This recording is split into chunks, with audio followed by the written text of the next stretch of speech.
Bonjour. Aujourd'hui, vous allez jouer aux mémories des nombres.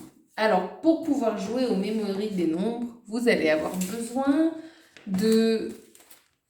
soit des représentations du nombre qui sont sur la frise numérique. Donc, pour les moyennes sections, on ira jusqu'à 5. Pour les grandes sections, on peut prendre l'autre page aussi, jusqu'à 10. C'est un peu à vous de juger en grande section où vous sentez que votre enfant il est à l'aise et jusqu'où il peut reconnaître les nombres. Parce que voilà, effectivement, il y a quand même des choses avec des combinaisons. Alors, ce qui est intéressant ici, c'est que vous voyez les doigts de la main, donc c'est des combinaisons avec 5. Et puis sur les dés, on est sur des combinaisons différentes avec 6 et donc un complément. Donc c'est assez intéressant d'utiliser des compléments comme ça différents parce qu'on est sur la décomposition du nombre en grande section et on commence à résoudre un peu des petites additions. Donc c'est intéressant à utiliser. Après voilà, il y a des niveaux quand même assez différents dans la classe et donc ben voilà, c'est à vous de décider jusqu'où vous voulez aller avec votre enfant. On peut commencer jusqu'à 6 en grande section, à partir de 6 et aller jusqu'à 10 en fonction de où vous en êtes.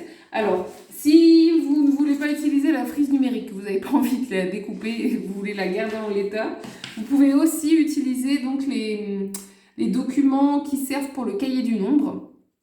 Et après, en grande section, dans le kit de cette semaine, j'ai rajouté un autre jeu de memory avec des formes pas conventionnelles. Donc, c'est-à-dire des représentations du nombre avec des points qui ne ressemblent pas aux points du dé classique et qui, du coup, demandent à l'enfant de comprendre que 2, c'est pas que 2 comme sur le dé en diagonale, mais ça peut être 2 collés et ça reste toujours 2. Bref.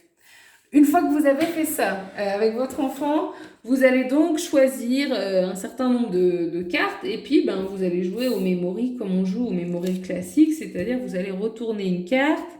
Ah, on reconnaît, ça c'est 5.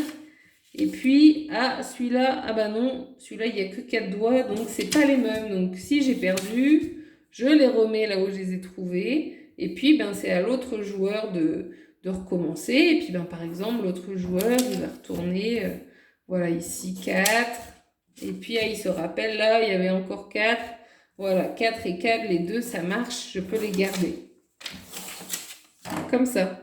Voilà, n'hésitez pas à mettre plusieurs exemplaires du même nombre pour que plusieurs combinaisons soient possibles.